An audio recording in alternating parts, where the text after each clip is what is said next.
Hello everyone, today in this video I will show you how to turn on or turn off camera use volume up for burst shots in iPhone 16 Pro Max.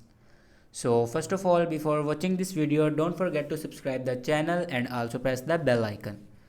So let's start the video. First of all, open settings and then click on camera. After clicking on camera, you can see the option use volume up for burst. If you want to turn on or turn off camera use volume up for burst shots, then you can turn on or turn off here. If you turn this button on, your camera will be click burst while using volume button like this. Here you can see it will be burst photos. And if you want to turn off your burst shots, then simply turn this button off.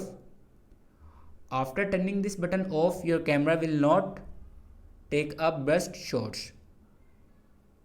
Here you can see my camera cannot take up burst shots.